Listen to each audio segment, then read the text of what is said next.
Item ಯಾವುದೇ ಇರಲಿ try ಮಾಡಿ ಆಚಿ ಚಿಕನ್ ಮಸಾಲಾ. ಅಧಿವೇಶನ ಹಾಗೂ ಸಂಪುಟ ವಿಸ್ತರಣೆಯ ವಿಚಾರಕ್ಕೆ ಸಂಬಂಧಪಟ್ಟಂತೆ ಬೆಂಗಳೂರಿನಲ್ಲಿ ಡಿಸಿಎಂ ಡಾಕ್ಟರ್ ಪರಮೇಶ್ವರ್ ಹೇಳಿಕೆ ಕೊಟ್ಟಿದ್ದಾರೆ.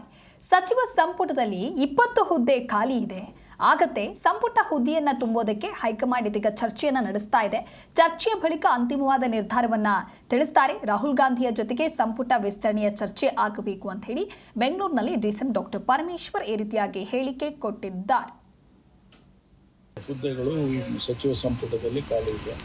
ಅದನ್ನು ತುಂಬೋದಕ್ಕೆ ಈಗಾಗಲೇ ಹೈಕಮಾಂಡ್ನವರು ಚರ್ಚೆಗಳನ್ನು ಮಾಡ್ತಿದ್ದಾರೆ.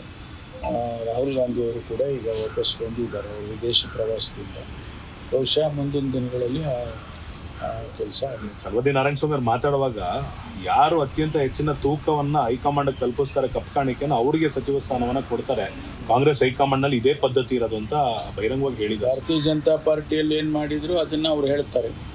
ಭಾರತೀಯ ಜನತಾ ಪಾರ್ಟಿಯಲ್ಲಿ ಅದನ್ನೇ ಮಾಡಿರ್ಬೇಕಲ್ವ ಅವರು.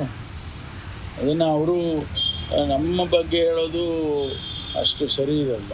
ಸ್ಪೀಕರ್ ಯಾರಾಗ್ಬೋದು? 20 ಹುದ್ದೆಗಳು ಸಚಿವ ಸಂಪುಟದಲ್ಲಿ ಖಾಲಿ ಇದೆ. ಅದನ್ನು ತುಂಬೋದಕ್ಕೆ ಈಗಾಗಲೇ ಹೈಕಮಾಂಡ್ನವರು